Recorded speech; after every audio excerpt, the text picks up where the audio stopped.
Good evening అందరికీ. Hospital నుంచి అయితే ఇంటికి వచ్చాను. ఇంకా చాలా లేట్ అయిపోయిందని పిల్లలు దోశలతోటే ఉన్నారనమాట పొద్దున్నుంచి. ఇంక వంట అయితే చేయలేదు.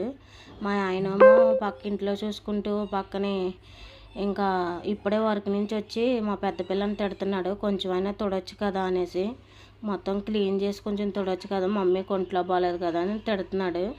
ఇంక లక్కీ ఏమో చూడండి అస్సలే వదులుతలేదు, కిందకి దిగట్లేదు అనమాట. వంటకోమో లేట్ అయిపోతుంది, ఇప్పటికే 6 అయిపోయింది.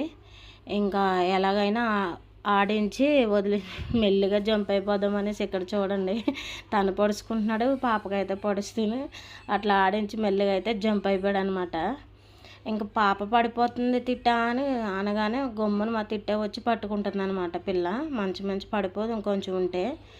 ఇంకా కొంచెం డాడీ వచ్చేసరికి అయితే రైస్ పెట్టమ్మా అని మా అమ్మతో చెప్పాను, మా పెద్దదాంతో. చూడండి రైస్ అయితే పెట్టింది, మొత్తం స్టవ్ అంతా చూడండి ఎలా చేసి పెట్టిందో. ఇంకా వాళ్ళ డాడీకి అయితే ఈ పనులన్నీ బయట పని ఇంట్లో పని తప్పట్లేదు అనమాట. పాపం ఏం చేస్తాడు, ఇంకా పిల్లలకి లేట్ అయిపోతుందని గబగబా ఎగ్ కర్రీ అయితే వండుతున్నాడు అనమాట. సబ్స్క్రైబ్ చేసుకోండి అబ్బా, ఓకేనా? Bye bye.